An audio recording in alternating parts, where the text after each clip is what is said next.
화요일에는 해외 축구 이야기 함께하고 있죠. 라디오의 발롱도르를 꿈꾸는 이건 김정용의 랄롱도르 시작하겠습니다. 풋볼리스트 김정용 기자 나오셨고요. 안녕하세요. 안녕하세요. 김정용입니다. 그리고 영국에 있는 이건 기자 연결해 보겠습니다. 안녕하세요.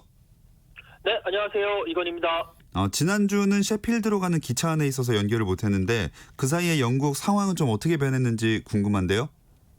네, 일단은 코로나19 확진자가 조금씩은 줄어들고 있습니다. 지금 하루에 확진자가 한 300명에서 500명 정도 확진되는 선으로 줄어들면서 예전에 비해서는 조금 안정을 되찾고 있지만 아직까지는 불안한 상황입니다. 손흥민 선수는 잘 지내고 있을까요? 네, 저도 열심히 잘 따라다니고 있는데 손흥민 선수 경기에는 계속 나오고 있고 경기 전에도 셰필드전 하기 전에도 살짝 지나가는 거 봤는데 몸 상태는 크게 별로 건강한 것으로 보이고요. 특히 항상 웃으면서 좋은 모습을 보여주고 있는 그런 상황입니다. 네, 보통은 손흥민 선수 얘기로 쭉 시작을 하는데 오늘만큼은 이 황희찬 선수 얘기로 해봐야 될 것 같아요. 네, 황희찬 선수가 이적했습니다. 독일 분데스리가의 신흥 강호 RB 라이프치히로 이적을 했고요. 5년 계약을 하고 등번호 11번을 받았습니다. 이게 8일, 그러니까 어제 공식 발표가 됐고요. 레드불 짤츠부르크라는 오스트리아 팀에서 데뷔한 뒤로 쭉 뛰어온 황희찬 선수가 이번에 처음으로 이제 본격적으로 팀을 옮기게 됐습니다. 황희찬 선수 등번호 위에는 이제 한국 선수 이적하면 이니셜 뒤에 성 이런 식으로 마킹하는 경우가 많은데 그냥 성 빼고 희찬이라는 마킹이 들어가게 되고요. 그리고 라이프치히가 아직 분데스리가는 끝났지만 이번 시즌 UEFA 챔피언스리그는 남아 있는데요. 이 대회는 기존 스쿼드로 나가야 되기 때문에 황희찬 여기 참가하지 않고요. 이제 다가올 2020, 2021 시즌부터 분데스리가에 도전하게 됩니다. 네, 이적은 사실상 확정이 된 것 같았고 오피셜만 나오면 되는 상황이었잖아요. 네, 짤츠부르크에서 라이프치히로 간다는 게 공공연하게 알려져 있었고 그 오스트리아 리그가 전체 끝날 때까지 기다렸다가 발표를 하겠다 이런 이유로 좀 미뤄온 걸로 알려져 있죠. 네. 그래서 역시나 짤츠부르크의 시즌이 완전 끝난 다음에 황희찬 선수는 국내로 들어와서 휴식을 취하고 있고 그 와중에 라이프치히행이 발표가 됐습니다. 이 레드불 RB 라이프치히라는 팀은 그 독일 지도를 보면 동쪽에 혼자 동떨어져 있는 팀이거든요. 그러니까 구 동독 지역에 원래 유명한 축구팀이 잘 없어요. 왜냐하면 그 과거 분단 때 그 동독이 공산권이었기 때문에 경제가 낙후돼서 그쪽에는 강한 축구팀이 생기기 힘들었거든요. 그래서 그 한 스포츠 음료 회사가 전략적으로 이제 프로팀이 별로 없는 동독 지역에 새 팀을 만들어서 키워보겠다라는 전략을 가지고 5부 리그부터 시작해서 1부까지 올린 그런 팀입니다. 네. 그 이름이 RB 라이프치히인데 그 전에 있던 팀은 레드불 짤츠부르크거든요. 그러니까 같은 모기업을 가지고 있는데 독일은 규정상 구단 이름에 모기업 이름을 넣는 걸 금지하고 있습니다. 그래서 레드불이라는 그 기업명을 쓰면 안 되기 때문에 약간 비슷한 말을 만들어서 약자인 RB를 쓰고 있죠. 네. 이건 기자, 라이프치히가 한글 오피셜도 공개를 했다면서요?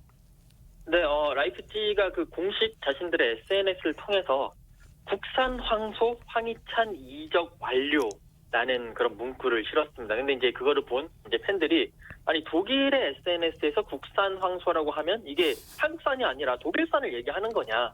이 정체를 확실하게 밝혀야 된다라는 이야기도 좀 했었고요.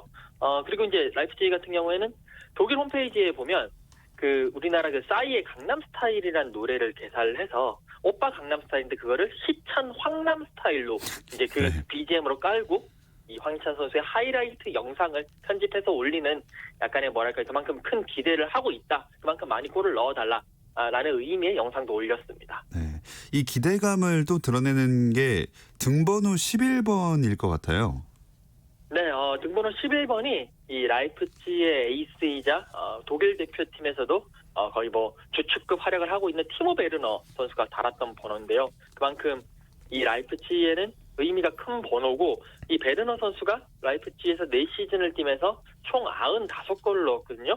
이제 그만큼 황희찬 선수도 이제 티모 베르너가 첼시로 이제 갔으니까 황희찬 선수를 데리고 오면서 티모 베르너만큼은 해달라라는 큰 기대를 이렇게 보여준다라고 볼 수가 있겠습니다. 그럼 황희찬 선수 이적료는 어느 정도인가요? 이적료는 약 200억 원으로 추정이 됩니다. 그러니까 공식 발표는 안 됐는데 현지 화폐로 1,500만 유로로 알려져 있거든요. 이 정도면 황희찬보다 반년 정도 앞서서 이적했던 황희찬의 동료였던 엘링 홀란 네. 지금 세계적으로 굉장히 화제를 모으고 있는 이 공격수가 2천만 유로에 이적을 했고요. 그리고 역시 황희찬의 동료였던 미나미노 다쿠미 일본 선수가 리버풀로 반년 전에 이적할 때는 850만 유로에 이적을 했습니다. 그러니까 황희찬의 이적료는 이 둘의 사이니까 네. 좀 적정하다로 볼 수 있을 것 같고요. 또 다른 비교를 하자면 손흥민 선수가 함부르크에서 레버쿠젠 갈 때랑 상황을 비교해야 될 것 같은데 그때 손흥민 이적료가 1,000만 유로였거든요. 그걸 감안하면 게다가 지금 그 코로나 팬데믹 때문에 전체적으로 팀들이 돈을 좀 덜 쓴다는 것까지 감안하면 이적료는 충분히 좀 높은 편이지 않나 생각이 됩니다. 네, 황희찬 선수가 아까 이건 기자가 말씀하신 대로 티모 베르너의 공백을 잘 메워줘야 되겠죠. 네, 베르너 선수가 독일 대표팀 공격수인데 지난 시즌 28개의 골과 8개의 도움을 기록했는데 둘 다 본인의 커리어 하이, 그러니까 경력상에 있어서 최고의 기록이었어요. 그래서 이제 이만큼의 골을 황희찬이 넣을 거라고 장담은 할 수 없지만 대신 황희찬 선수가 좀 더 전방위적으로 뭐 전방 압박도 하고 팀 플레이도 하고 팀에 많은 도움을 주면서 동료들도 골을 넣을 수 있게 도와주는 스타일이고 베르너 선수는 본인이 넣는 스타일이기 때문에 예. 황희찬 선수가 골은 이만큼 넣지 못하더라도 팀 기여도만 높으면 충분히 좋을 것 같고요. 뭐 여담인데 이 다음 날에 그러니까 오늘에 라이프치히가 헬릭스라는 독일 대표팀 유망주 수비수를 영입했거든요. 헬릭스 선수가 황희찬 선수랑 정말 닮았습니다. 독일 황희찬이라고 해도 될 정도거든요. 머리만 노란색이고 제가 이 둘을 보면서 검정소와 누렁소 중 어느 쪽이 이런 일화가 생각날 정도로 정말 닮았습니다. 청취자 좀 찾아보시기 바랍니다. 아, 계속 매주마다 뭘 찾아보고 싶게 만드는 우리 김정용 기자의 이런 이야기였고요.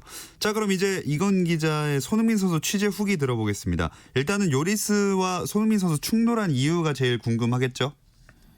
네, 일단 그때 이제 하프타임에 충돌을 했는데 경기가 끝나고 난 이후에 요리스 선수가 스카이 스포츠와 인터뷰를 하면서 그 이유를 밝혔습니다. 뭐 그러니까 이게 축구적인 문제인데 뭐 다 끝났다라고 얘기를 하지만 이제 기자가 집요하게 뭐 전반 종료 직전의 상황 때문이었냐라고 물어봐서 이제 그렇다고 얘기했는데 그 상황이 어떤 상황이었냐면 이제 1대 0으로 토트넘이 앞서고 있었고요. 전반이 끝나기 직전에 토트넘이 에버튼의 패스를 끊었습니다. 그걸 보고 손흥민 선수가 전방으로 스프린트를 했죠. 그러면서 토트넘이 빌드업으로 역습을 가려고 했는데 그게 또 에버튼 수비수 예리미나 선수에게 끊겼습니다. 그러니까 이미 손흥민 선수는 전방으로 뛰고 있었고 뒤통수에 이 눈이 달리지 않는 이상 그 상황을 못 보는 상황이었거든요. 그런 상황에서 예리미나가 볼을 잡고 히찰리송에게 패스를 했고 히찰리송이 슈팅을 하면서 이제 좀 위기를 겪었던 상황인데 그 상황에 대해서 이제 그 휴고 요리스 선수가 이제 전반전 끝나고 난 다음에 왜 그때 제대로 수비를 하지 못했느냐, 왜 압박을 가하지 않았느냐라고 이렇게 이야기를 한 거고 손흥민 선수가 자기 입장에서는 좀 억울한 측면이 있으니까 거기서 약간 욱해가지고 서로 이렇게 말다툼과 약간의 실랑이가 벌어졌던 그런 상황으로 파악되고 있습니다. 무엇보다도 다 보이는 데서 이 싸우는 장면이 노출된 게 좀 아쉽더라고요. 네, 그러니까 이런 일이 비일비재하다고 할 수는 있는데 문제는 그 비일비재한 장소가 카메라가 없는 곳이어야 되거든요. 그러니까 해외에서 전문가들이 한 얘기들을 들어봐도 저런 일은 뭐 선수 출신이라면 누구나 다 겪는 거고 특히 라커룸에서 늘 일어난다. 왜냐하면 전반전 끝난 다음에 후반전 시작하기 전까지 하프타임이었잖아요. 네. 전반전 경기 내용이 안 좋았으면 이제 해외 구단, 유럽 구단에서는 라커룸에서 선수들끼리 거의 싸울 듯이 서로 때릴 듯이 막 말싸움을 하면서 서로의 투지를 끌어올리고 후반전에 들어간 경우가 많다고 그래요. 근데 문제는 그거를 라커룸에 들어간 다음에 시작했어야 되는데 왜 밖에서 시작했느냐. 이 점이 요리스 선수가 좀 실수를 했거나 혹은 뭐 일각에서 제기하는 것처럼 고의로 그랬다면 네. 좀 뭐 약간 잘못 판단한 게 아닌가 이런 지적이 나오는 거죠. 이건 기자, 영국 현지에서는 어떤 얘기들이 나오고 있나요? 네, 그 다음날 영국 신문에 보면 이 장면을 거의 헤드라인으로 뽑았습니다. 뭐 전쟁과 평화라느니 뭐 지금 열받은 토트넘 핫스퍼가 아니라 토트넘 핫헤드다, 열받은 머리들이다, 뭐 그런 식으로 하면서 여러 가지 이제 그 헤드라인으로 뽑았는데 결국 이제 이거는 하나의 축구적인 일에서는 봤을 때는 하나의 해프닝이고 경기가 이제 토트넘의 승리로 끝났고 그리고 둘 다 화해를 했다. 뭐 해프닝이니까 우선 넘기자. 다만 그래도 이제 김정영 기자가 얘기한 것처럼 뭐 크리스 서튼이라는 레전드 선수는 그거를 라커룸 안에서 했어야지 왜 거기서 했느냐라고 따끔하게 지적하는 뭐 그런 이제 얘기들도 있었습니다. 네. 활약을 놓고 보면 손흥민 선수 활약에 대한 평가는 어땠나요? 그 활약에 대한 평가가 이제 그 충돌과 연관지어서 많이 평가를 하더라고요. 이제 하프타임 때 그러니까 전반 끝나고 충돌을 했기 때문에 손흥민 선수가 이제 그 숨겨져 있던 계속 버릇하고 있던 그 이제 계속 안 좋았던 그런 공격 본능을 끌어내었다, 각성을 했다. 그래서 손흥민 선수를 후반전에 활발한 공격력을 보여줬고 슈팅도 4개나 했다. 그래서 좋은 평가를 내린다라는 뭐 그런 얘기들이 많이 있습니다. 네, 근데 토트넘이 뭐 승리를 하기는 했지만 다음 시즌 이 유럽 축구 연맹 챔피언스리그 진출은 좀 힘들 것 같아요. 네, 에버턴은 겨우 잡았지만 그 전에 그 이건 기자가 기차 타고 이동했던 그 셰필드전 그 경기의 패배가 치명적이었습니다. 리그 재개 후에 2승 1무 1패를 했는데요. 1무 1패 상대가 메뉴와 셰필드였거든요. 근데 이 두 팀이 토트넘보다 위에 있었기 때문에 오히려 이걸 잡았어야 됐어요. 그래서 다른 경기 2승이 뭐 큰 의미가 좀 없는 상황이 돼버렸고요. 지금 토트넘이 10위입니다. 넓게 잡아서 챔피언스리그 진출권이 5위까지라고 봐도 5위 메뉴와 승점차가 7점으로 벌어져 있고요. 남은 경기가 팀당 5경기다. 또 메뉴가 요즘 상당히 상승세다. 이런 점을 다 종합해 본다면 뭐 5위 추격은 뭐 거의 불가능하다고 봐야겠죠. 그럼 프리미어리그에서 어떤 팀들이 현재 챔스에 유력한 상황이죠? 네, 셰필드가 좀 다크호스인데요. 셰필드는 시즌 내내 돌풍의 팀으로 영국에선 상당히 인기가 많았습니다. 근데 오늘 새벽에 또 승리를 하면서 지금 심상치 않은 분위기를 풍기고 있는데요. 울버햄턴을 잡았어요. 이를 통해서 현재 7위까지 순위를 올렸고요. 일단 아까 말씀드린 메뉴가 5위 그리고 5위와 7위 셰필드의 승점차가 4점입니다. 그래서 현재 챔피언스리그 경쟁은 3위 첼시, 4위 레스터시티, 5위 맨체스터 유나이티드, 6위 울버햄턴, 7위 셰필드. 네. 넓게 보면 한 7위 정도까지는 가시권에 있다고 볼 수 있겠습니다. 자, 토트넘은 조금은 챔스 진출까지는 어려워진 상황이고요. 이건 기자, 그럼 유로파 리그 행은 어떤가요? 일단 정리를 해드리면 유로파 리그에는 잉글랜드 팀이 3개 팀이 나갑니다. 그러니까 FA컵 우승팀과 리그 5위가 유로파 리그 본선으로 진출을 하고요. 그다음에 2차 예선에 6위 팀이 나갑니다. 근데 지금 변수가 상당히 많습니다.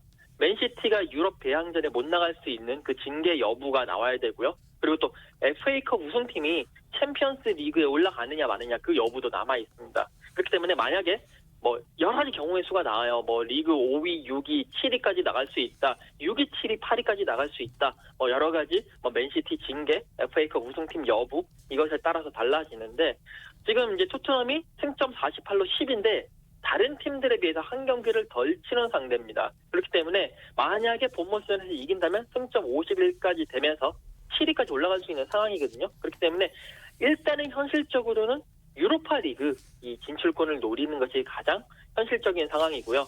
무엇보다도 이제 내일 새벽에 있을 이 본머스와의 원정 경기에서 승리를 하는 것이 유로파 리그 이제 진출 경쟁에 하나의 동력을 얻을 수 있다라고 보시면 되겠습니다.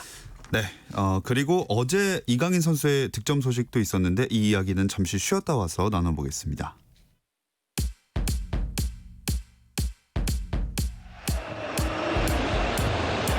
Options.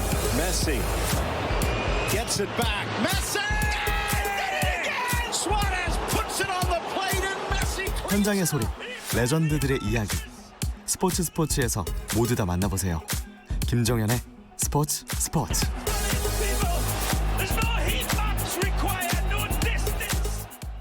이건 김정용의 랄롱도를 듣고 계시고요. 풋볼리스트 김정용 기자, 영국에 있는 이건 기자 함께하고 있습니다. 프리메라리가 발렌시아 이강인 선수 진짜 오랜만에 득점을 했어요. 네, 어제 새벽 레알 바야돌리드를 상대로 한 경기에서 골을 넣었는데요. 시즌 2호 골입니다. 굉장히 시즌 초에 넣고 이제야 2호 골이 나왔어요. 이 골은 두 가지가 멋졌는데 일단 상황이 멋졌습니다. 1대1 무승부로 경기가 끝나가고 있었는데 후반 44분 아주 막판에 이강인 선수의 골로 발렌시아를 살렸고요. 두 번째는 골 자체의 예술성이 아주 높았는데요.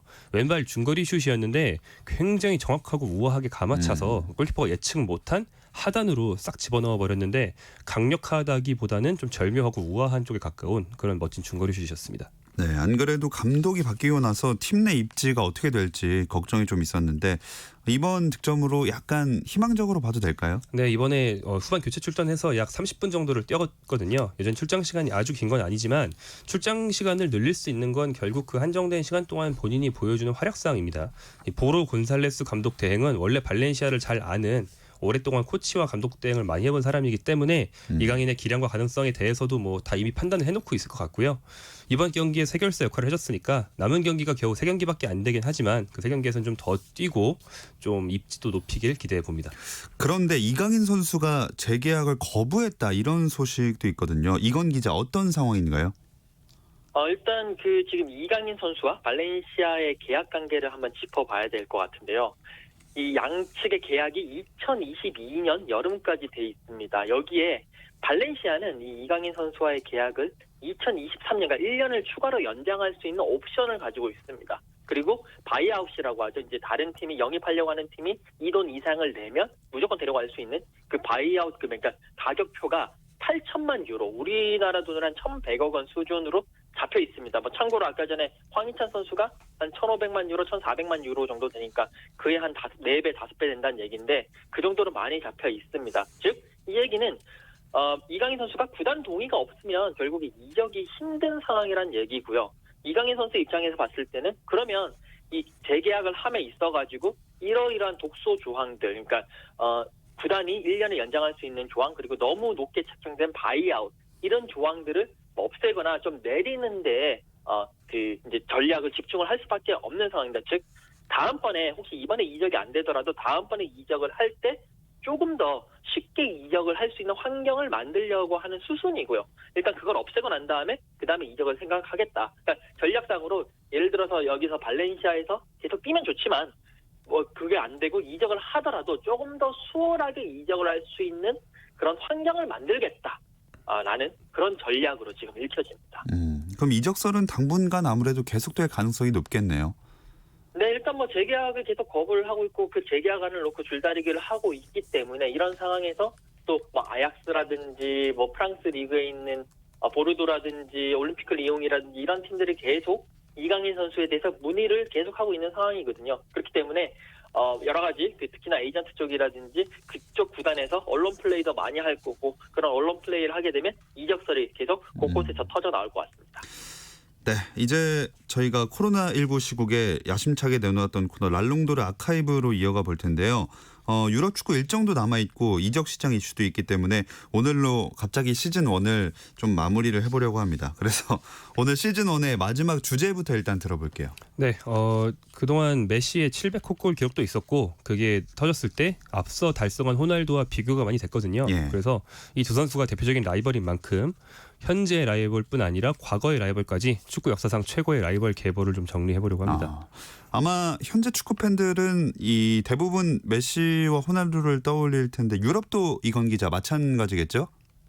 네, 유럽에서도 지금 현대 축구, 지금 현 상황에서 축구의 가장 큰 라이벌이 누구냐고 하면 결국 메시와 호날두를 이야기를 하고요.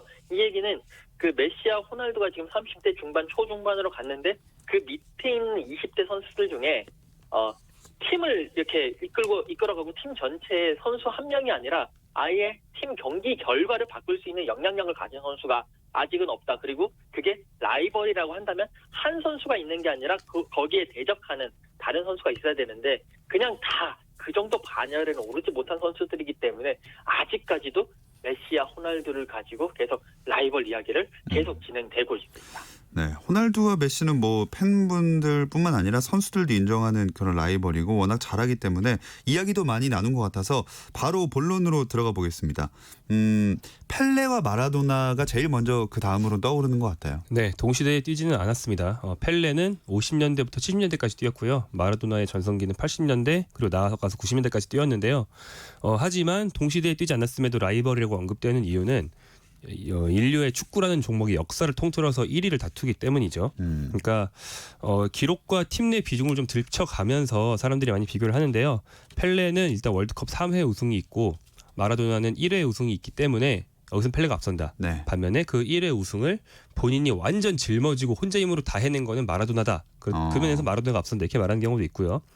또 기록을 보면 펠레는 산토스에서 뛰면서 리그 619골을 터뜨렸고요. 브라질 대표팀에서는 77골을 넣었습니다.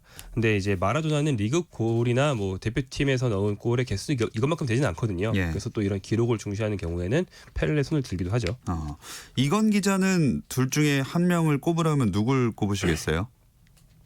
저는 마라도나를 선택을 하겠습니다. 물론 펠레가 대단하긴 한데 뭐 얘기한 대로 월드컵 3회 우승을 하긴 했지만 일단 펠레는 온실 속의 화초다. 월드컵 우승을 하면서 가린샤, 뭐 자르딩요, 게르송 같은 정말 쟁쟁한 선수들이 있었고 클럽도 사실 해외에 나간 게 아니라 브라질에서 뛰면서 모든 지원을 다 받아서 골을 넣었기 때문에 온실 속의 화초라고 말씀드릴 수가 있고 마라도나는 정말 잡초처럼 그냥 척박한 환경에 가가지고도 자기가 이겨낸 선수다.